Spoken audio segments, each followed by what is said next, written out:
¿cuáles son los principales desafíos que enfrenta el sector privado en la implementación de estrategias de sostenibilidad? Ya, muchas gracias, Antonio, y bueno, bienvenidos a todos. Gracias por invitarnos en este espacio. Em, y aquí me gustaría, a pesar de que represento al sector privado, también represento al sector turístico, entonces aquí darles un poquito también de la perspectiva desde el sector turístico. Y aquí no sé si todos saben, pero el turismo representa cerca del 8% de las emisiones de carbono globales y esto es un desafío importante, pero también el turismo tiene un gran potencial para impulsar el desarrollo sostenible, específicamente en comunidades rurales. Y esto, cuando hablamos de comunidades rurales, para nosotros todavía es un desafío cómo podemos asegurar la sostenibilidad en la cadena de valor. En este caso, nosotros queremos garantizar que toda nuestra cadena de valor cumpla los estándares más altos de sostenibilidad.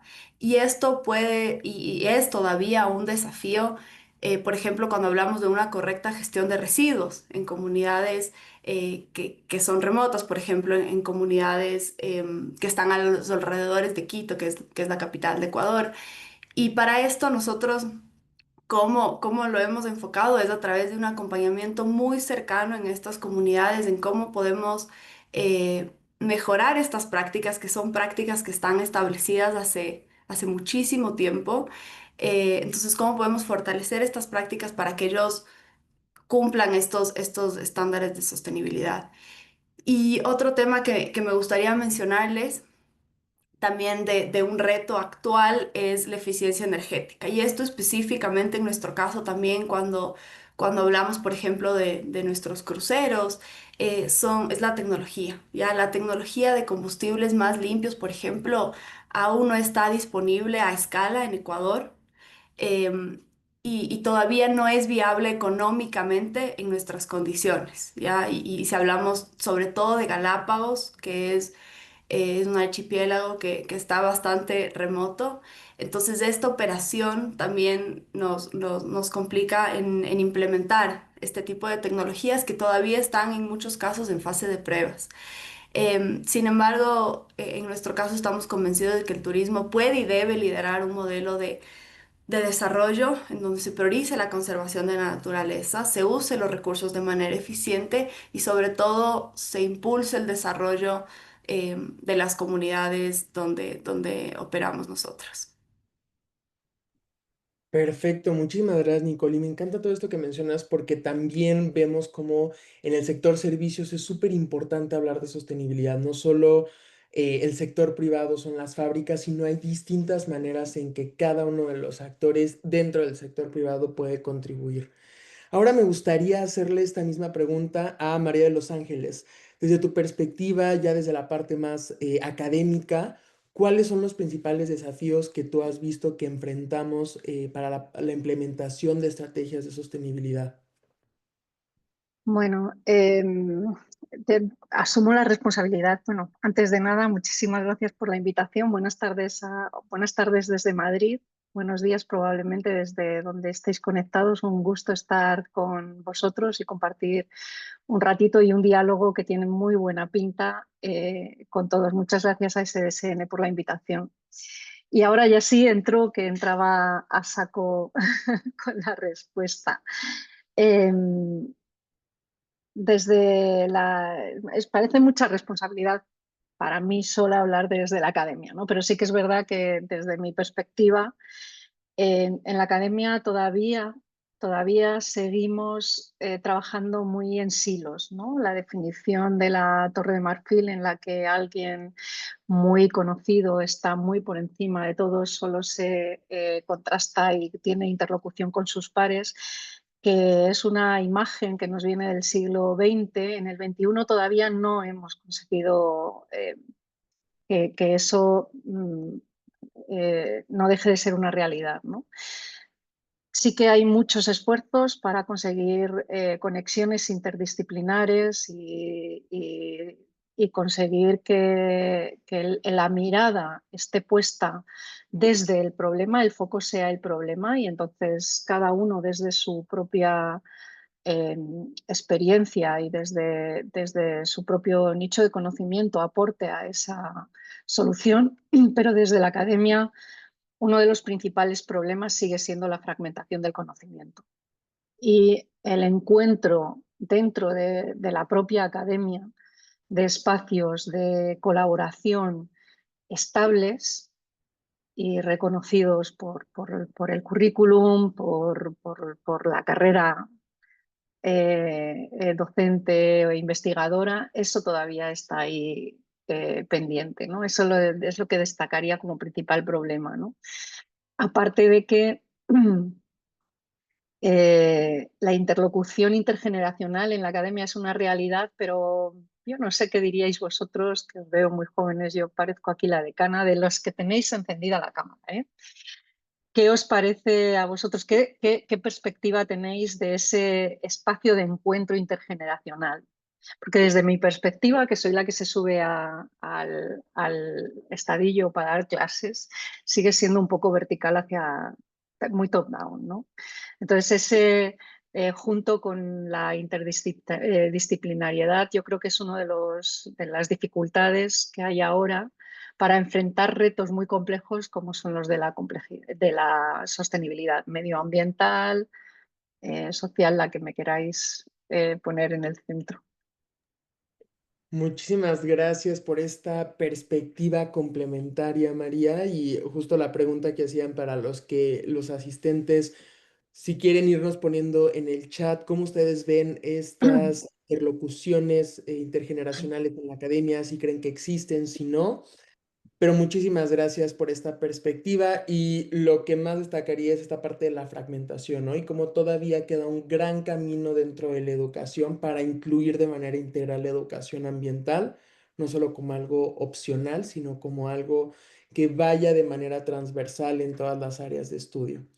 Ahora vamos a pasar a la siguiente pregunta, pero antes de eso me gustaría también dar la bienvenida a Sandra Astete, que es responsable de salud mental en UNICEF España.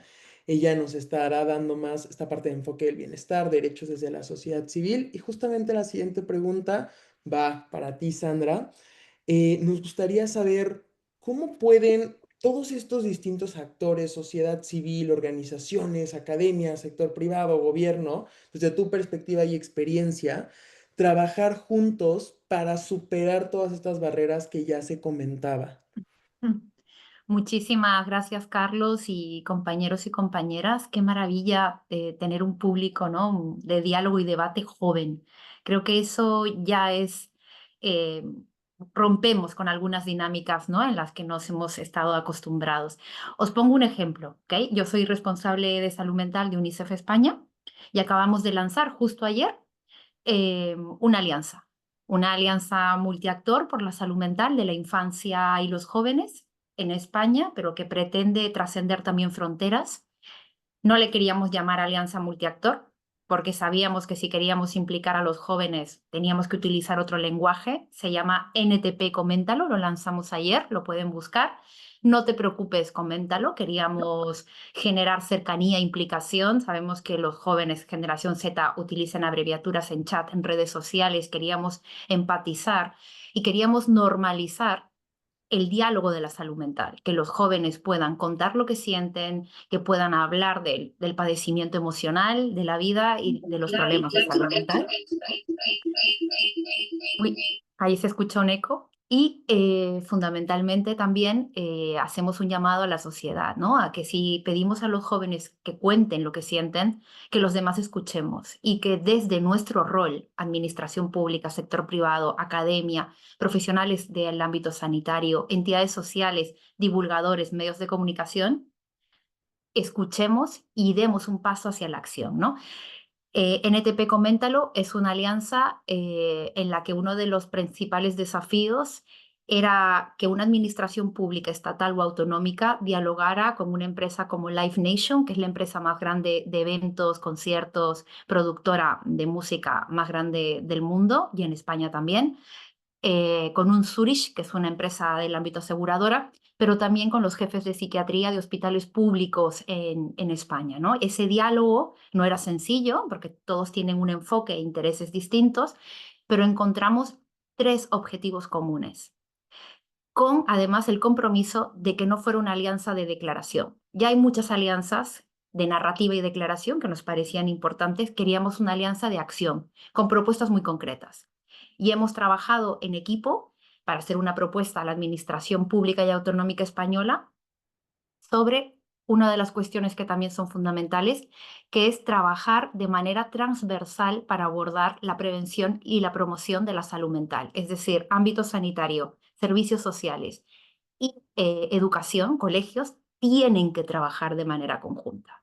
No hay manera de abordar los problemas de salud mental de la infancia, la adolescencia y la juventud si no se trabaja desde estos 3 ámbitos que siempre han trabajado por silos. Eso ya es rompedor. Esa propuesta pasa por esto y por equipos interdisciplinares, no solo psicólogos y psiquiatras, sino trabajadores sociales, porque el ámbito de servicios sociales y familia es fundamental, pero también terapeutas ocupacionales y figuras educativas. Entonces, la alianza está intentando quebrar estos hilos porque es la única manera de abordar la salud mental de los niños, niñas y jóvenes, porque es un tema totalmente transversal. Así que hemos logrado 3 objetivos, uno que tiene que ver con prevención y promoción de la salud mental, que queremos escalar a nivel estatal y autonómico, otro que tiene que ver con movilización social. Si no generamos activismo y un movimiento ciudadano a favor de la salud mental, no vamos a poder avanzar de manera sostenida, esto es crucial. Y por otro lado, lo que es el advocacy y la influencia, el diálogo desde las empresas, los hospitales, las entidades sociales, con una agenda con las administraciones públicas. Y aquí me callo porque si no, Antonio, no paro, así que... No, pero me encanta, muchísimas gracias, Sandra, cómo mencionas la importancia de, y ya nos vamos con más conceptos, ¿no? Tener iniciativas interdisciplinarias, pero también intergeneracionales, y cómo esto también garantiza el éxito de las iniciativas, ¿no? El poder desarrollarlas, involucrar a más actores, porque al final sí es un solo problema, pero como mencionas, cada quien tiene distintas ideas, distintas percepciones, cada uno podemos traer algo diferente a la mesa. Me gustaría rescatar también y poder complementar esto desde la parte del sector privado. Entonces, Nicole, misma pregunta desde tu perspectiva y experiencia, ¿cómo pueden estos actores tan distintos poder buscar estas sinergias para trabajar juntos, para superar estas barreras que ya comentábamos? Gracias, gracias Antonio. Aquí yo creo, como mencionaba Sandra, que cada uno tiene un rol que son complementarios. O sea, si no nos complementamos entre todos los actores, no podemos cumplir esos objetivos. Y de hecho sabemos que la academia tiene este rol de generar el conocimiento y las soluciones tecnológicas que pueden ser aplicadas en el sector privado, pero yo desde el sector privado creo que tenemos que ser este laboratorio vivo donde se puedan implementar ese conocimiento y esas soluciones tecnológicas. Y sobre todo dar la retroalimentación, o sea, tiene que ser este círculo vivo de implementamos esto y damos la retroalimentación. Y aquí igual me gustaría dar un ejemplo muy interesante que ocurre aquí en Ecuador, que se llama Reto Universidad Empresa. Y este reto está liderado por la Alianza para el Emprendimiento y la Innovación, de la cual nosotros somos parte, y es un programa muy interesante porque lo que busca es conectar a las empresas con las universidades para resolver desafíos específicos de innovación a través de la investigación aplicada.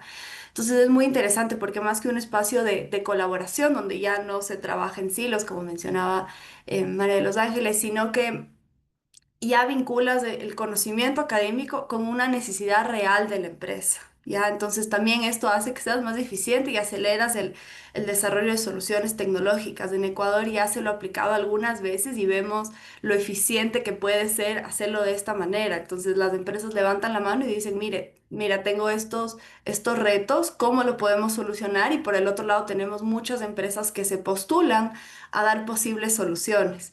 Entonces, de esta manera vamos acelerando este desarrollo y esta innovación de soluciones tecnológicas.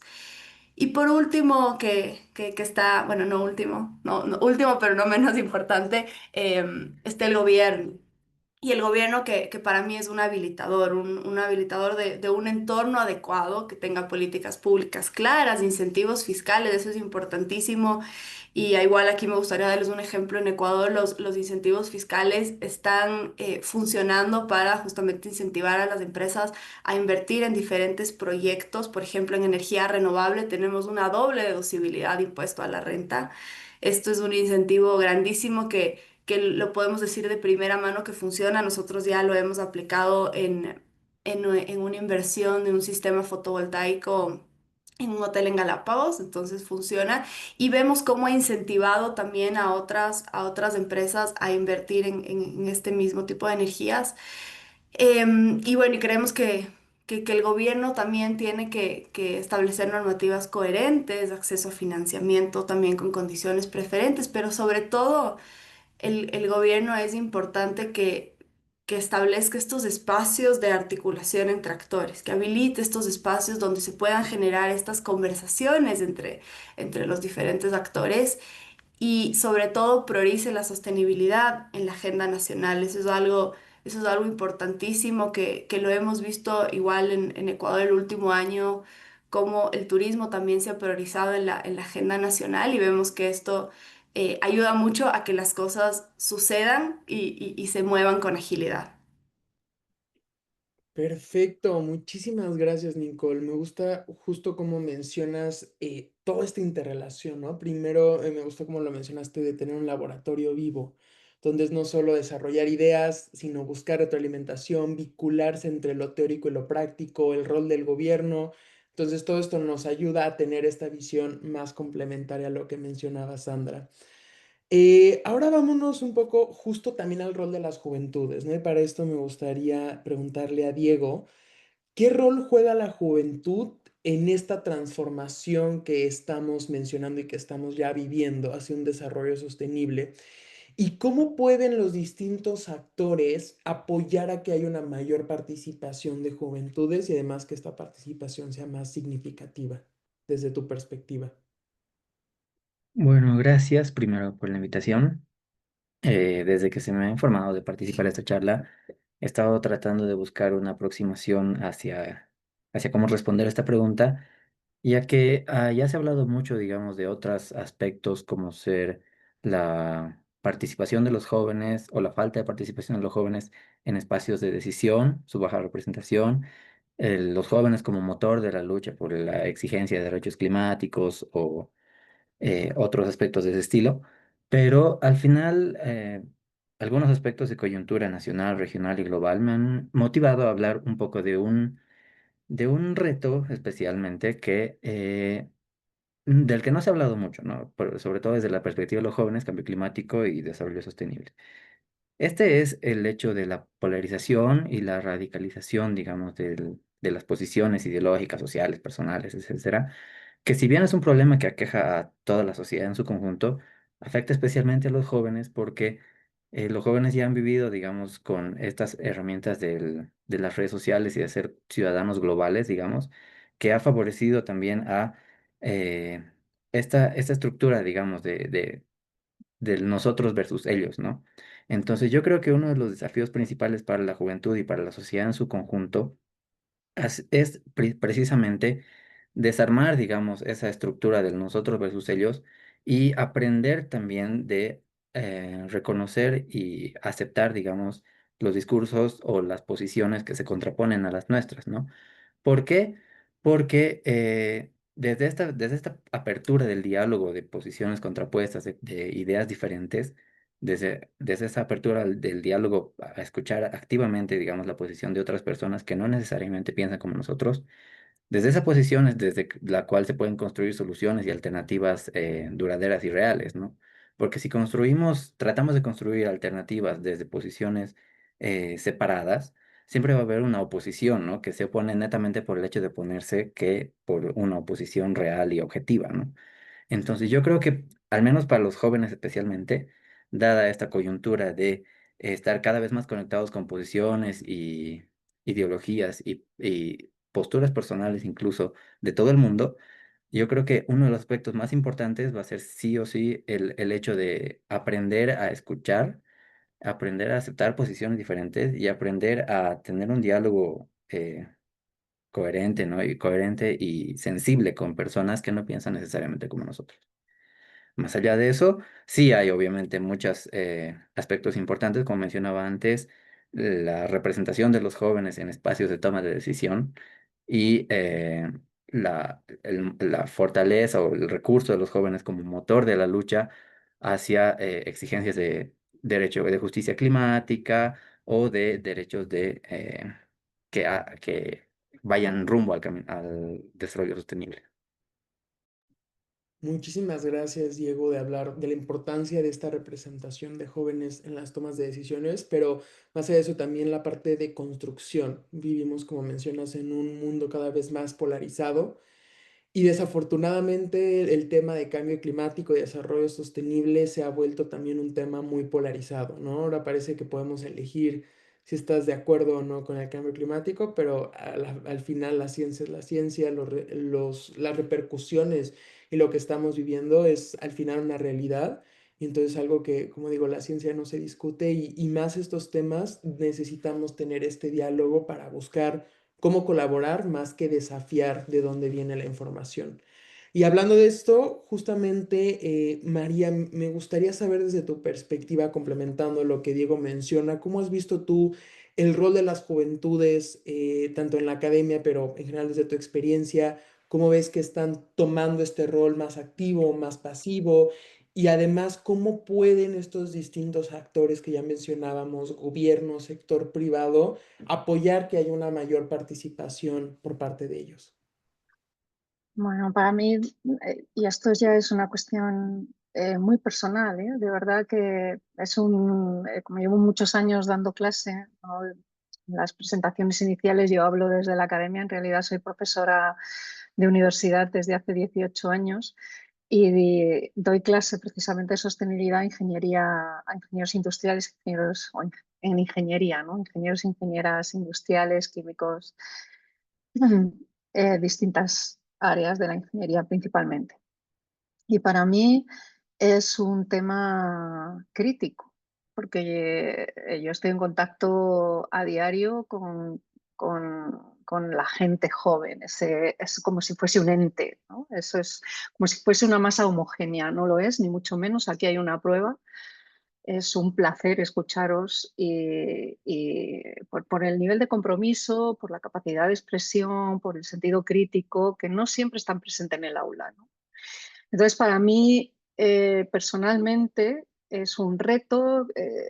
Asisto a muchísimos foros en los que se habla de intergeneracionalidad y se habla incluso con ganas de generar el espacio común de ellos los jóvenes y nosotros los adultos, ¿no? ¿Qué pueden aportar ellos? No, ¿qué podemos aportar nosotros? ¿No? Cuando dicen, no, los jóvenes son el futuro, no, perdona, estamos compartiendo el espacio-tiempo actual, somos el presente todos y el mismo futuro. Que a mí tendré un futuro un poco más corto, probablemente que Diego, Antonio, Raquel o Nicole, pero de verdad que yo voy a dar la batalla y lo mismo me tenéis aquí en los próximos 20 años, que son los 20 años productivos vuestros, estamos hablando del mismo futuro. No son solo mis hijos, soy yo. Y no son solo, no es, o sea, a mí hay una cosa que me parece crítica y es cambiar eso, cambiar ese lenguaje, que la juventud es el futuro. No, estamos todos en el presente, el cambio climático es una realidad, tú puedes decidir no creértela, pero el cambio climático es una realidad, las desigualdades son una realidad, puedes decidir no creértela, esta es la realidad. Si no te gusta, esta es la realidad, quiero decir. Tú puedes adaptar tu perspectiva, yo puedo adaptar mi perspectiva, estamos compartiendo el espacio-tiempo. Entonces eso es como, me parece como la clave, ¿no? Sandra te lo decía muy bien, hay un tema de lenguaje, pero hay un tema de lenguaje que es para vosotros y para nosotros, para ellos. Yo he crecido en Madrid, en una escuela de ingeniería, me he hecho profesional, llevo muchos años de experiencia profesional, tengo un lenguaje.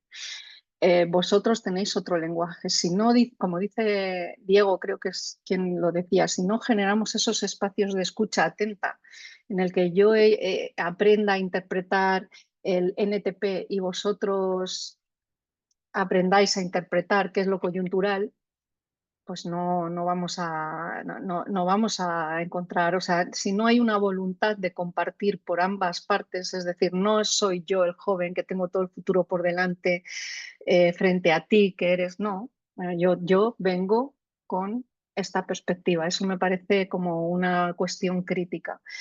La universidad es un espacio privilegiado y siempre lo voy a defender a muerte. Es un espacio privilegiado en el que compartimos mucho tiempo y tiempo que no siempre es de calidad. Quiero decir, yo cuando pienso, digo, Dios mío, es que en Industriales en Madrid las jornadas lectivas son de 6 horas. Hay 6 horas en que la gente como vosotras está allí poniendo toda la cabeza.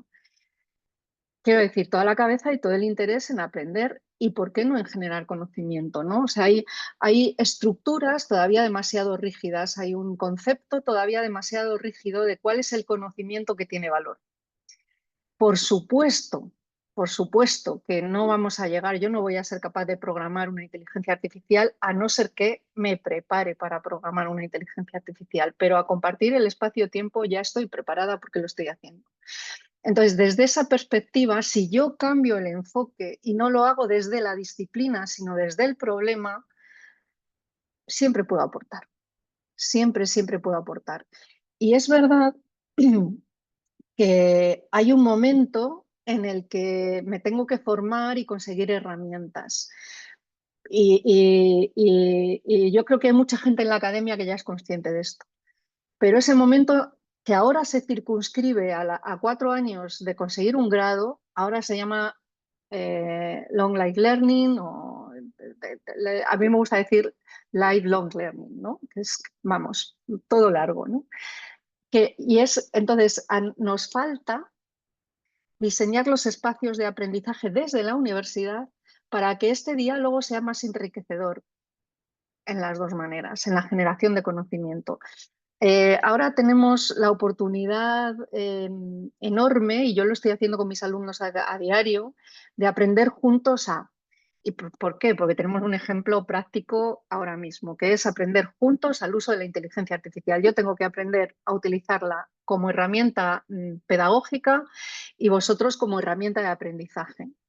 Y que eso no supla mi capacidad crítica, ni la mía como docente, ni la vuestra como aprendizaje. Y eso nos va a dar un ejemplo de cómo podemos generar conocimiento compartido.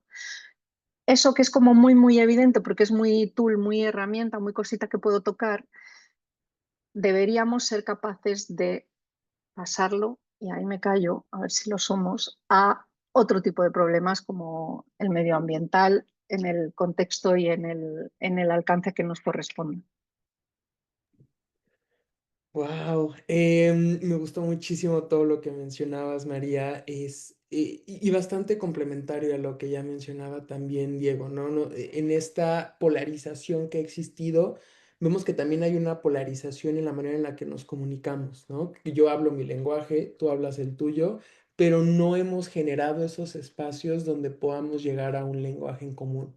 Entonces es súper importante buscar esta colaboración tan solo para esos temas, ¿no? Para que el día de mañana podamos tener más campañas como NTP que permitan poder difundir mensajes tan importantes de una manera que sea atractiva para los distintos actores. Y hablando justamente de este programa y también de la iniciativa que nos mencionaba Sandra más a profundidad, me gustaría saber de que nos contaras un poquito más de ella, ¿no? En el sentido de qué hizo que esta colaboración funcionara, cómo lograron generar confianza entre los actores, que entendemos que más en diálogos intergeneracionales es complicado construir confianza, y cómo se superaron estas diferencias también entre enfoques, lenguajes, como decías, cada quien traía algo diferente a la mesa, cómo lograron llegar a esta iniciativa.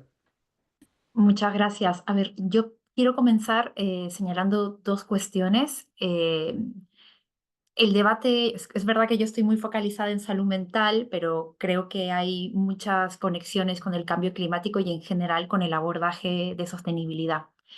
Pero el debate público, voy a decir en España y si me permiten en el mundo de la salud mental, especialmente durante la pandemia y pospandemia, fue liderada por los jóvenes. Esto es así. Ellos fueron los que marcaron un antes y un después y plantearon con honestidad: no me siento bien, necesitamos más recursos, más inversión, necesitamos apoyo. Y eso tiene una valentía y una legitimidad enorme.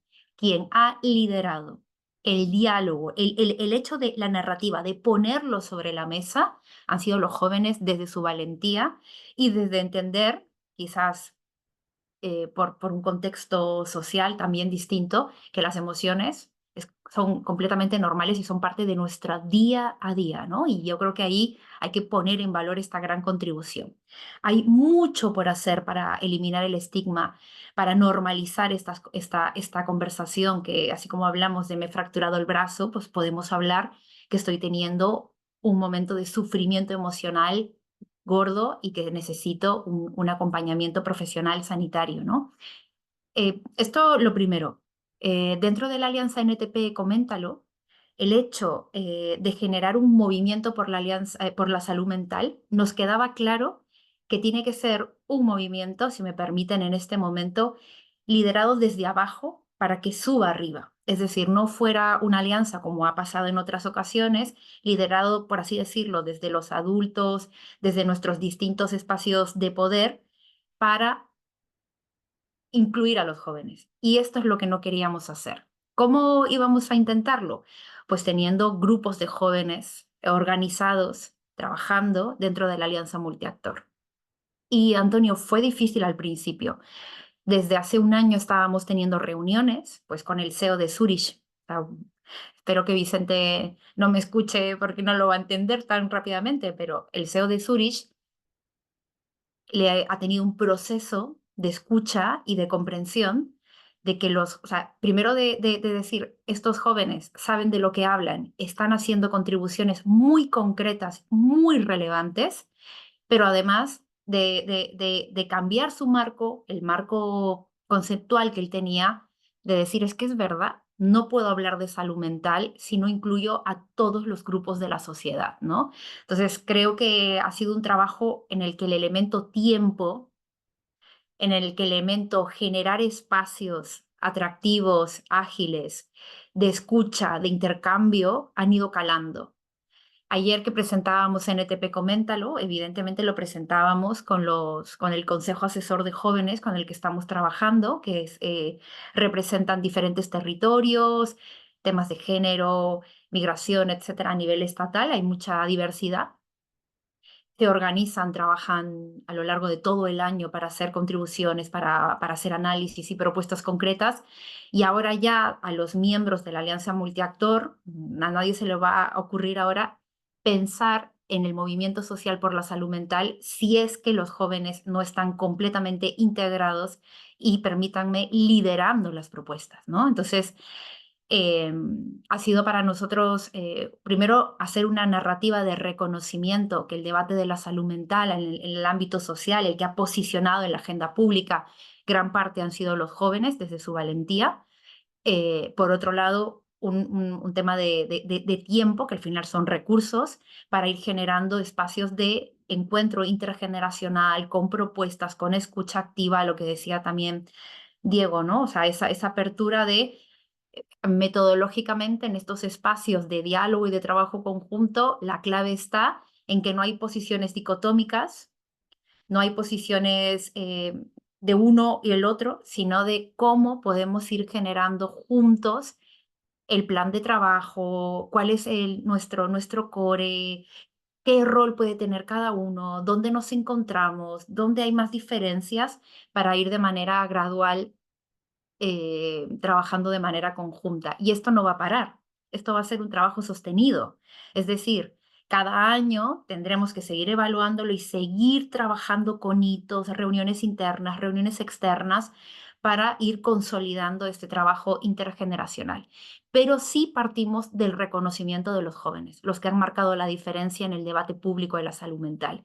Y además nos hemos posicionado públicamente señalando que, porque hay algunos grupos y espacios que critican mucho a los jóvenes como una generación de cristal, como si fuera algo negativo, Nosotros dentro de la Alianza NTP lo que decimos es que esa generación de cristal, que a veces es denominada o categorizada de manera negativa, ha sido la generación valiente que ha hablado de sus emociones, como nos hubiera gustado a muchos y a muchas haber podido hablar de nuestras emociones, cómo nos sentíamos, de nuestros miedos, nuestras alegrías, nuestras tristezas en otros momentos de nuestra vida. Nos hubiera permitido vivir vidas más plenas, ¿no?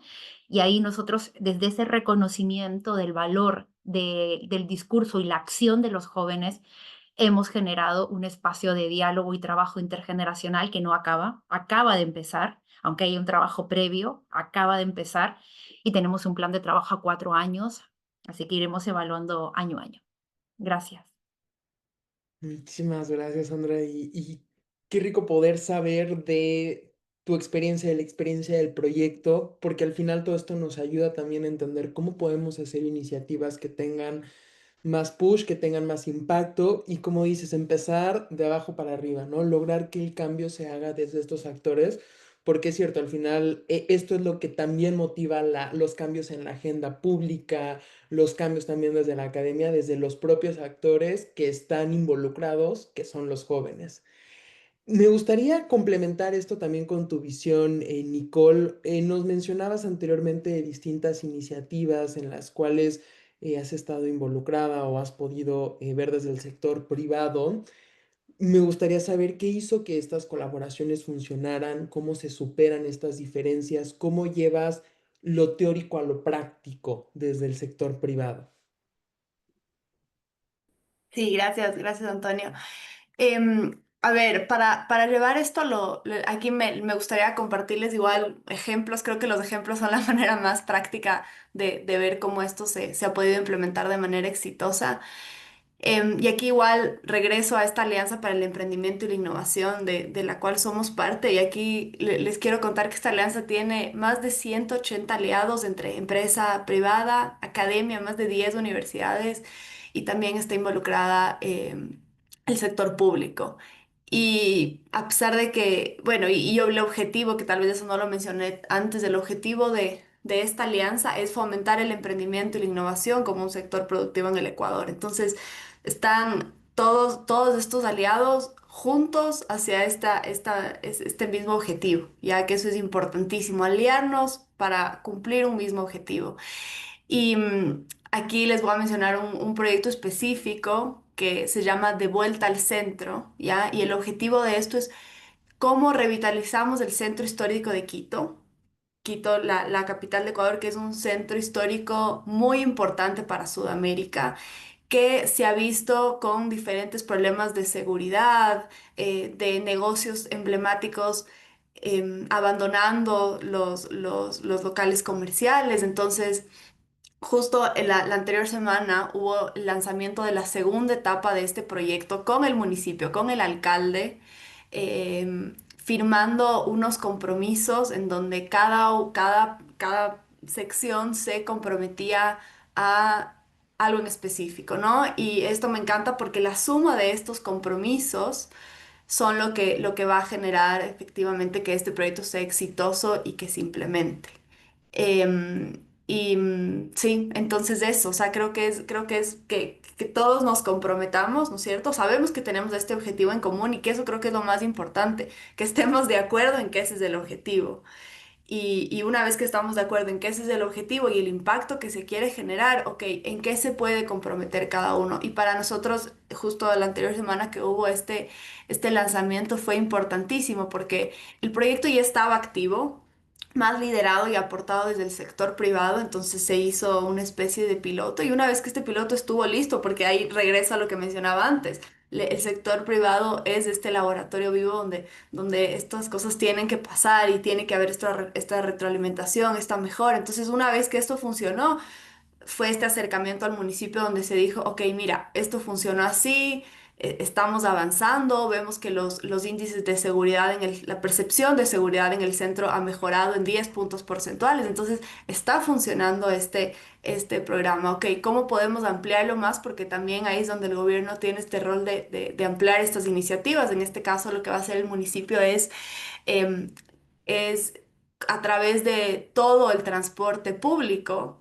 poder comunicar sobre esta iniciativa del centro. Entonces, una vez que, claro, el sector público también tiene que asegurarse, ok, esta iniciativa va a funcionar, ¿no es cierto? No voy a gastar recursos, entonces tú ya le das de iniciativa y ok, entonces desde el sector público me siento seguro de que esto va a funcionar porque ya hemos visto resultados y ok, ahora lo tomo y lo amplifico e incluso lo replico. Ahora se va, como ya es un caso de éxito, se va a replicar en otros sectores de la ciudad donde también se ha visto que se han abandonado y que necesitan otra vez esta reactivación. Entonces, este es un ejemplo en este caso con el sector, una alianza público-privada. Y otro caso que me encantaría mencionar con la academia, que también estamos aquí justamente y me encantó porque me quedé con este tema de que trabajamos en silos y cómo hacemos para romper esos silos. Nosotros hace 2 años tenemos un hotel, que ahí después igual les invito a que lo busquen, se llama Mashpee Lodge.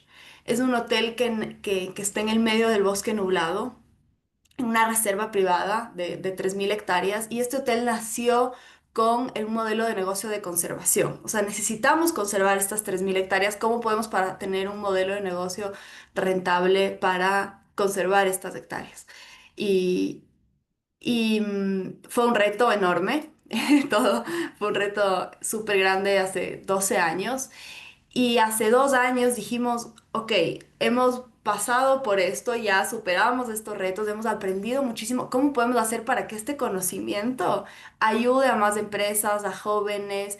Y elaboramos un caso de estudio con el IDE, que es una universidad acá, y el IESE Business School, que se llama Mashpee Lodge, Lujo Sostenible en el Chocó Andino. Y justamente habla de cómo nació este modelo de negocio a través de cómo conservamos este espacio tan importante y biodiverso para el Ecuador, para la región y para el mundo en realidad. Y cómo, sí, y inspirar a los jóvenes justamente se presentaron estos retos y ustedes deben saber obviamente el método del caso, pero cómo estos jóvenes les puede salir estas ideas de cómo superar el caso. Entonces esto también es una linda historia de unirnos también con la academia para generar y compartir sobre todo este conocimiento. Perfecto, muchísimas gracias, Nicole. Y al final, eso es lo que nos lleva a poder tener éxito en las iniciativas, ¿no? El buscar qué conocimiento tienes tú, qué conocimiento tengo yo, y entonces qué conocimiento podemos generar en conjunto.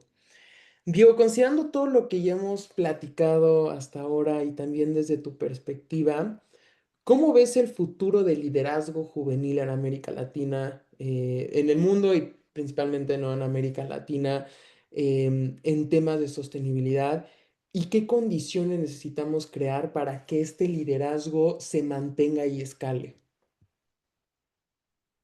Bueno, es bastante interesante porque como mencionaba María, esta construcción, digamos, de espacios especiales, digamos, en el caso de la investigación, foro de investigación para jóvenes, o esta segmentación en general, foro de investigación para jóvenes, foro de investigación para X grupo religioso, foro de investigación para doctorantes, foro de investigación, esta segmentación, digamos, de grupos para resaltar las iniciativas que pueden salir desde ciertas perspectivas, es un factor importante para la construcción de conocimiento y de liderazgo, eh, pero también es importante que, si bien esta segmentación, digamos, de grupos para resaltar su participación permite crear tendencias y conocimiento específico, es importante también que este conocimiento generado se pueda también contraponer y socializar con los otros grupos, ¿no? Crear foros de investigación, como era mi ejemplo, globales, ¿no? En el que pueda haber participación de todos los sectores en los cuales se pueda, a través de la contraposición y el entrelazamiento de ideas, formar, digamos, un conocimiento real aplicable y que sea consensuado con todas las posiciones, ¿no? Ahora, desde el punto de vista de América Latina, eh, un poco, el liderazgo y la posición de los jóvenes resulta bastante importante, ya que, como mencionaba al principio, representan como que el motor de la lucha por la justicia climática, no solo en América Latina, sino en todo el mundo, ¿no? Ahora, una de las preguntas también decía, ¿cómo podemos hacer de que esta participación de los jóvenes en X iniciativa o en X proyecto no sea solo simbólica, sino que también sea significativa, ¿no? Porque así como es muy loable que hoy en día muchos de los proyectos motiven e incentiven la participación de escenarios dedicados a la juventud para la construcción de sus proyectos, es también importante garantizar de que esta participación o estos espacios no sean únicamente para las fotos resultantes del proyecto y decir que sí, se ha hablado con jóvenes, ¿no? Y es importante que estos, esta construcción, este diálogo con jóvenes o esta participación de los jóvenes en proyectos no solo sea un espacio para escucharlos, sino también de que se incorporen las ideas desde estos espacios de diálogo a las políticas, a los proyectos, a las iniciativas de, para que esta representación, como decía el comentario, no sea solo simbólica, sino también significativa, ¿no? Entonces, uno de los aspectos más importantes es justamente eso, garantizar de que la participación de los jóvenes en iniciativas en América Latina y en todo el mundo no sean solo significativas, sean también parte de la decisión final y de la estructuración de un proyecto o de una política y también que la formación del liderazgo juvenil no se lo vea únicamente como un espacio aparte, ¿no? De que ya, formulación de políticas para jóvenes, formulación de foros de discusión para jóvenes, ¿no? Como decía al principio, es importante de que hayan estos espacios porque permiten crear tendencias, permiten crear conocimientos sobre actores pares, digamos, ¿no? Pero también es importante de que una vez realizados estos espacios separados, también se creen espacios conjuntos, como este de ahorita, que permiten crear diálogos intergeneracionales, intersociales, que contrapongan diferentes ideologías políticas y diferentes ideologías religiosas, ¿no? Y como decía al principio, es importante que también para construir estos espacios ya de contraposición de ideas, no vayamos con la idea de que si a mí, que estoy representando un foro de X posición, me toca hablar con un representante de Y posición, directamente antes de que empiece a hablar la otra persona, vaya con la mentalidad de que no, como esta persona tiene la posición Y no la posición X que yo tengo, entonces no voy a escuchar lo que tiene que decir, ¿no? Sino que ya, esta persona tiene la posición Y, entonces vamos a ver qué ideas tiene. Quiero escuchar activamente lo que tiene que decir, cuáles son los argumentos que le llevan a tomar la posición y ahí él también, él o ella haga también el mismo ejercicio, y también a partir de nuestra posición X y Y, poder sacar una sinergia, ¿no? Una posición Z, que sea nueva, más integradora, más completa, y una posición que refleje más ya la realidad social y coyuntural que vivimos nosotros, que es mucho más compleja que tener solo una posición, ¿no? Entonces, finalmente, desde América Latina, tal vez dar un último ejemplo para sintetizar todo esto, particularmente en Bolivia, en el país en el que estoy, eh, hace algunos años, particularmente el 2019, hubieron algunas convulsiones sociales un poco fuertes, ¿no? Hubieron protestas y marchas y violencia en las calles por el rechazo a ciertas medidas de un régimen de gobierno. Y lo más interesante es que, como mencionaba Sandra, los jóvenes eran los principales actores dentro de estas dinámicas, ¿no? Pero al mismo tiempo eran los actores tanto en los que se oponían al régimen como los que estaban a favor, ¿no? Entonces, yo creo que el principal paso que tenemos que dar para llegar a hablar verdaderamente de sostenibilidad desde una posición joven, desde una posición académica, desde cualquier posición, es realmente de que no tengamos que llegar a estar frente a frente en una posición de violencia, digamos, con una persona que tiene ideas diferentes, como en el caso que les presentaba, en el ejemplo que les presentaba, sino que con la otra persona que está en la posición contraria a la mía, poder sentarnos y hablar, ¿no? Escuchar cuáles son sus argumentos, cuáles son sus posiciones, que la otra persona igual escuche las mías y a partir de eso ya diluir esta polarización, ¿no? Entonces, ya un poquito para cerrar tu pregunta, la experiencia en América Latina del liderazgo juvenil, y como mencionaba María, es que ya no es solo de que los jóvenes son el futuro, ¿no? hay muchas iniciativas lideradas por jóvenes que ya, ya no son solo iniciativas para jóvenes o iniciativas hechas por jóvenes, ¿no? Son iniciativas, y ya, ¿no? Son iniciativas que han tenido proyectos, han ganado financiamientos. Tengo, por ejemplo, un ejemplo igual aquí en Bolivia de un proyecto que se hizo en un área para rescatar un área protegida, que se hizo un trabajo de investigación de mapeo de las especies, se hizo todo un trabajo de monitoreo biológico y demás, pero además se hacían lives en Facebook de los científicos que participaban en el muestreo y en la clasificación de especies, hacían lives en Facebook mostrando, digamos, el trabajo que hacían. Entonces, este nivel de socialización con el gran mundo, digamos, también es importante para alcanzar un equilibrio entre la representación y solo el simbolismo, ¿no? de la participación juvenil en las iniciativas, en los proyectos y en las políticas.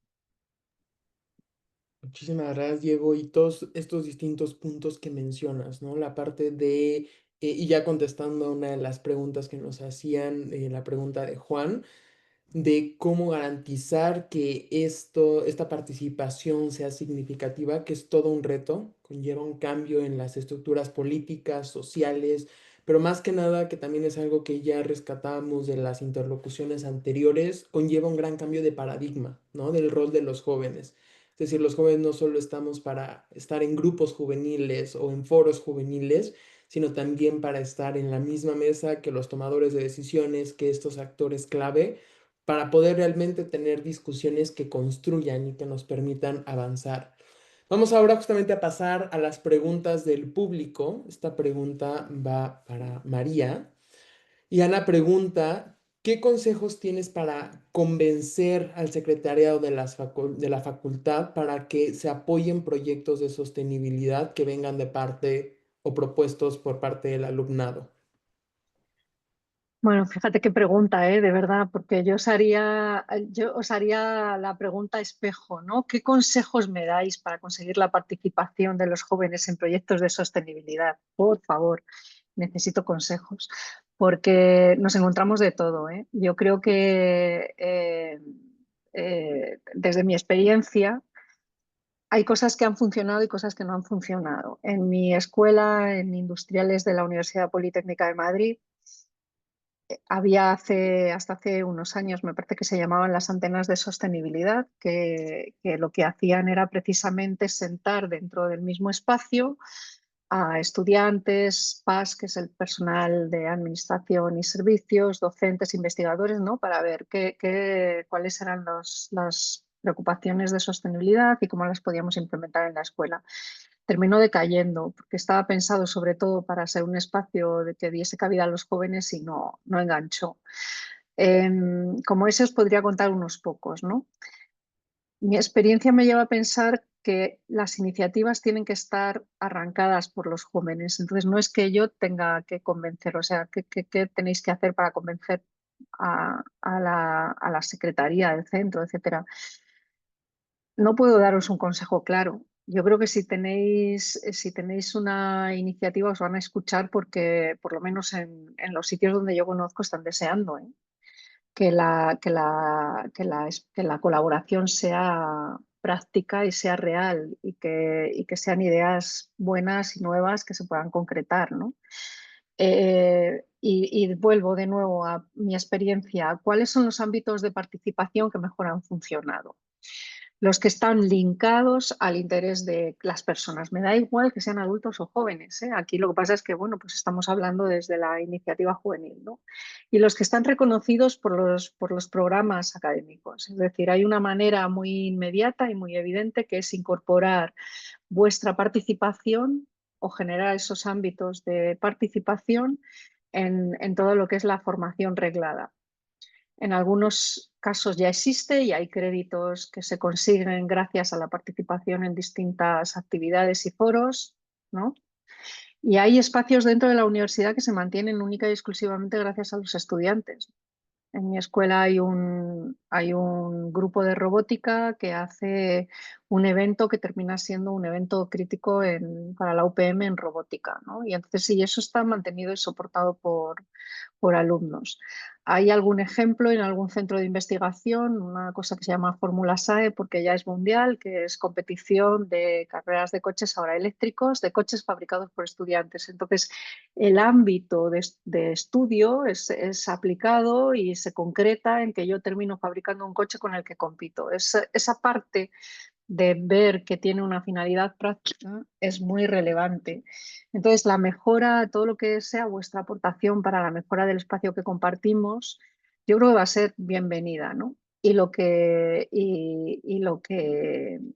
os invito es a, a hacer propuestas que vayan más allá. Vosotros pensad que vosotros como estudiantes estáis 4, en mi escuela como es un poco dura, 6 años en la escuela y se os hacen largo.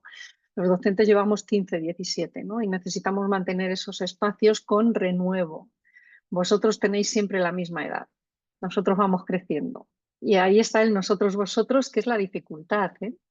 Entonces, el reto es tanto por un lado como por otro, generar esos espacios que perduren, en los que el diálogo tenga tangibilidad. Las asignaturas son uno y bueno, yo las utilizo y hacemos esos ejemplos que decía Nicole de retos desde una empresa y cómo es la aportación académica. Eso es una forma de colaboración público-privada básica desde hace muchísimos años. Las universidades colaboran con la industria desde hace muchísimos años en proyectos como muy concretos, muy pedidos desde la industria, y eso metido en las aulas es un espacio de participación activa muy real, ¿no? El tema es cómo escalar eso a problemas complejos. Bueno, pues los ejemplos que estáis poniendo de alianzas, pues ya son ejemplos muy buenos. Yo podría poneros algún ejemplo más, pero no me quiero extender. Y gracias por la pregunta. Muchas gracias, María. Y justo rescatando lo mismo que Sandra ya mencionaba, ¿no? La importancia de que estas iniciativas vayan desde los jóvenes para arriba y no tanto al revés, porque puede que no tengan éxito si no se tiene una interlocución y realmente la perspectiva de las juventudes involucradas. Y justo hablando de Sandra, tenemos una pregunta de Nick con respecto a la salud mental y la polarización. ¿Qué acciones inmediatas podemos tomar para mejorar la salud mental de los jóvenes? A ver, es cierto que ese repunte, ¿no? O sea, en general a nivel global y los informes estatales europeos, pero a nivel global, hay uno muy bueno de UNICEF que se llama En mi mente, que os lo recomiendo, salió en el 2021 y es un antes y un después de lo que está pasando en la salud mental de los jóvenes y de la infancia a nivel global. Hay varios elementos preocupantes, ¿no? O sea, por un lado están los determinantes sociales, por otro lado está la incertidumbre, el cambio climático y evidentemente lo que ha salido aquí una y otra vez, que es la gran polarización con un crecimiento del fascismo, ¿no? En todas partes del mundo. Esto hace que el desarrollo neurológico, biológico y emocional de los niños y niñas, adolescentes y jóvenes tenga ese contexto, tenga ya un impacto directo en su bienestar emocional y en su salud mental. Eso hay evidencia científica enorme. Empiezo por si yo creo que no me voy a poder independizar, que no voy a poder conseguir un trabajo estable, que no voy a poder acceder a una vivienda, que no voy a poder pagar el alquiler, que no voy a poder ser autónomo, ¿no? En mi vida, pues es un elemento que te genera un impacto emocional. Si creemos que todo es incierto, que hay muy pocas certidumbres, que no sabemos qué planeta tendremos en 5, 8, 10 años, eso también genera un impacto. Si sabemos que estamos en uno de los momentos con más conflictos armados, pero lo más importante, en uno de los momentos donde los conflictos armados están dejando más víctimas menores de 18 años que en la historia desde que se mide, ¿no? Es solo mirar Gaza. Lo de Gaza, tengamos un enfoque ideológico o el otro, lo de Gaza es sangrante a nivel de población civil, pero a nivel de muertes de niños y niñas y adolescentes, ¿no? Menores de 18 años. Creemos que ese contexto global y esa polarización no favorece la salud mental, evidentemente, de los jóvenes, de los niños, niñas y adolescentes, ¿no? Y entra otro elemento, la tecnología, ¿no? La inteligencia artificial. Se está hablando que entre los próximos 3, 5, 6 años hay un salto cuántico. Se está hablando de las pantallas. Nosotros no tenemos una posición, por así decirlo, radical, pero estamos estudiando e investigando con expertos, expertas de distintos ámbitos y en alianza, en una alianza con tecnológicas, con investigadores, con neurólogos, cuál es el impacto real, por dónde se tiene que regular, qué se puede prohibir, qué no se debe prohibir, qué es lo positivo y hay que rescatar, qué no, dónde está el acompañamiento especialmente para menores de 12 años, que son muy pequeños y que ya hay evidencia científica sobre su afectación neurológica. Entonces, realmente, si nos ponemos a pensar, a lo largo de la historia ha habido diferentes momentos muy complicados para la sociedad, para la humanidad. Pero, sin ser alarmista, sí estamos en un momento sumamente complejo, en el que muchísimos factores están interactuando y tienen un impacto en ese bienestar y en esa salud mental. Entonces, para nosotros, no nos ponemos en una posición, bueno, alarmista o dramática, pero sí somos conscientes de los determinantes sociales, del modelo de empleo, del acceso a la vivienda, del nivel de conflictos y de polarización existente, de gobiernos debilitados a nivel de democracia e incrementándose otro tipo de modelos, el tema de la tecnología, el uso de las pantallas, es decir, todos estos elementos, la incertidumbre, los tenemos que identificar y los tenemos que de alguna manera integrar en las acciones que vayamos a llevar a cabo, ¿no? E insisto, ahí han sido los jóvenes y siguen siendo los jóvenes los que están teniendo un rol. Y estoy de acuerdo con Diego, que me parece que ha vuelto a decir una cosa muy interesante, que es en el caso de Bolivia, en ese momento, ¿no? Bueno, pues de las personas en la calle, ¿no? Tomando la calle, protestando, había muchos jóvenes que lideraran una posición y muchos jóvenes que lideraban otra posición, ¿no? De nuevo, esta dicotomía en la que nos encontramos. Pero no se puede negar que fueron ellos y ellas las que salieron a la calle a señalar lo que pensaban. El gran desafío es cómo generamos un espacio donde no todo sea dicotómico y en el que podamos generar ese diálogo, ¿no? Entonces, para nosotros el tema de salud mental es una herramienta fundamental para resistir y para generar propuestas, porque consideramos que es sumamente transversal, ¿no? Está el cambio climático, está la justicia climática, el tema de los conflictos armados, definitivamente el tema de género, determinantes sociales, es decir, se configuran muchísimos elementos la tecnología y nos permite a partir de ahí generar cambios narrativos, cambios epistemológicos, si me permiten, porque es la única manera de poder hacer propuestas que tengan alguna sostenibilidad. No podemos seguir haciendo lo que se ha hecho hasta ahora. Está clarísimo que no podemos seguir trabajando, haciendo lo que hemos hecho hasta ahora. El mundo ya cambió y nosotros tenemos que leer ese mundo que ya cambió y asumir los desafíos. O sea, os cuento una cosa que es pública. A partir de la reducción de la ayuda oficial al desarrollo de Estados Unidos, que ustedes saben que se ha desmantelado la agencia, el USAID, la Agencia Americana de Desarrollo, que ha tenido una serie de consecuencias en América Latina, especialmente y en otras partes del mundo, y en el ámbito más crítico de las crisis humanitarias. Es allí donde se ha dado la reducción más gorda. Hay una reducción a UNICEF y a muchas otras agencias de Naciones Unidas. Se calcula un 30% de despidos en el caso de UNICEF Internacional.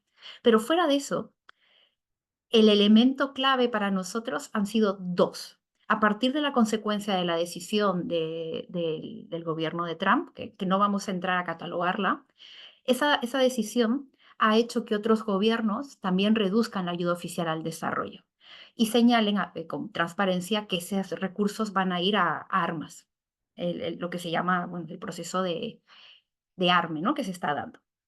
El segundo es que en todo momento donde se ha recortado es en la atención en crisis humanitarias, por conflictos armados, por desastres naturales, por cambio climático. En esos contextos de crisis es donde más problemas de salud mental hay, en el caso de los jóvenes, los niños, niñas y adolescentes. Entonces se vuelve a poner sobre la mesa la necesidad de trabajar la salud mental.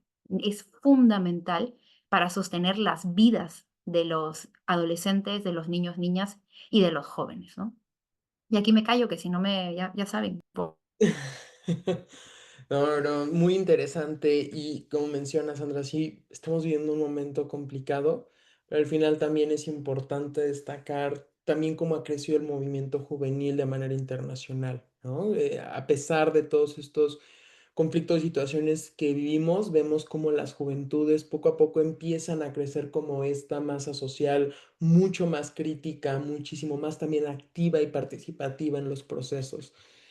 Ahora vamos justamente contigo, Diego, una pregunta de Ricardo. Desde tu experiencia, si nos puedes decir brevemente cuál ha sido tu experiencia de utilizar los ODS como este hilo conductor entre tantos hilos, entre tantos actores, para poder lograr iniciativas de impacto. Bueno, gracias. Sí, al mismo tiempo de que estoy como parte de SSN Youth Bolivia, también soy parte del equipo de investigación de SSN Bolivia, o sea, el que no es Youth. Y justamente es la riqueza de tener una agenda de 17 objetivos con un montón de metas, es que se pretende tener un enfoque transversal. No nos olvidamos de que la agenda, o bueno, la agenda de los ODS no es algo que que es impositivo, ¿no? De que sí o sí tienen que cumplir esas metas, sino que es algo que se pretende, que se motiva a los países a cumplir para alcanzar un desarrollo sostenible a nivel global, ¿no? Entonces, la incorporación de 17 enfoques diferentes te permite, por una parte, motivar análisis segmentados para cada ODS, pero también análisis transversales, ¿no? Entre dos, entre tres, entre todos. Y al final, esta integración permite articular propuestas mucho más sólidas, ¿no? Cuando se mencionaba en la pregunta de que la experiencia de utilizar los ODS como hilo conductor, una de las experiencias más recientes que se ha tenido en Bolivia ha sido elaborar el Atlas de los ODS en Bolivia a nivel municipal para el año 2020, ¿no?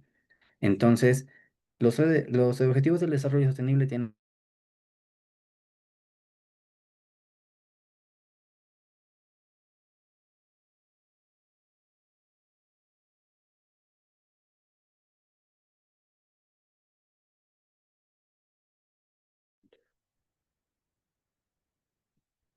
Diego, creo que no te podemos escuchar. ¿Soy yo o no escucho? Ah, vale. Diego, Diego está muy inspirado, pero Diego, no te podemos escuchar. Uh, Bueno, digo, la conexión de Diego falló un poco, entonces vamos ahorita a ver que se vuelva a conectar. Pero de mientras vamos pasando a otra pregunta. Esta va para ti, Nicole. ¿Cómo se promueve una cultura de sostenibilidad dentro de una empresa como la tuya, especialmente con equipos operativos en terreno? Gracias, me eh, encanta. Ay, perdón. sí, Diego, perdón, se me cayó la señal. Sí, Si gustas, Nicole, y ahorita regresamos contigo, digo, perdón, es que la conexión. ya. Ah, Sandra, te tienes que... Sí, un fuerte abrazo, muchísimas gracias. Lo he puesto también por el chat y le he escrito a Raquel. Gracias por la invitación. Ha sido un placer conoceros. Qué nivel de iniciativas, de potencia. Ayúdennos a seguir tejiendo redes y que nos volvamos a encontrar. Muchísimas gracias, ¿ok? Tengo una niña de 5 años, ya llegó y hemos logrado que no entre, pero está ya desatada. Un fuerte abrazo. Muchísimas gracias. De qué gusto. Muchísimas Gracias, hasta gracias. Sandra. luego. Vamos a terminar Gracias. nada más con la pregunta de Nicole. Pasamos luego contigo, Diego, y ya para también concluir esta bonita sesión. Entonces, Nicole, desde tu perspectiva, ¿cómo se puede promover una cultura de sostenibilidad dentro de una empresa como la tuya, especialmente con equipos operativos en terreno? Perfecto, gracias que Roberto hizo esta pregunta.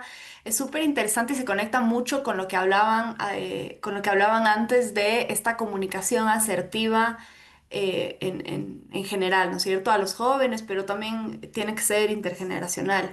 Y aquí es súper interesante porque a nosotros hace 2 años, y esto lo quería comentar, hace 2 años nos pasó que nos dimos cuenta que la comunicación interna como que no estaba permeando y dijimos, ¿por qué? Y nos dimos cuenta que los millennials y generación Z eran más del 80% de los colaboradores. Nosotros tenemos alrededor de 750 colaboradores en la empresa. Y dijimos, claro, es porque no, la comunicación, la estrategia de comunicación no está aterrizada a, al grupo generacional al que pertenecen nuestros colaboradores. Entonces, por eso no aterriza, porque eran comunicados como mucho más serios, más texto. Entonces le dimos un vuelco a la comunicación. Creamos una plataforma de comunicación interna, que es un tipo Facebook, es un tipo, una red social, pero interna, que se ve como que fuera un Facebook. Y esto fue un cambio 180 grados en cómo ahora nuestros colaboradores ya interactúan, ven, comentan, comparten. Ahora son más videos, son cosas mucho más dinámicas que nos permiten otra vez llegar al público objetivo, que en este caso es responder a cómo está, cuál es la composición generacional de nuestra empresa. Entonces eso lo quería mencionar arriba justo cuando hablábamos de este tema del NTP, si es que es que se ajustó esto justamente para que los jóvenes se relacionen más y esto fue un caso que a nosotros nos pasó. Y esto es importante ahí para empezar a responder este tema de cómo promovemos una cultura de sostenibilidad que permea a todos. En nuestro caso, como menciona Roberto, tenemos muchos equipos operativos en terreno.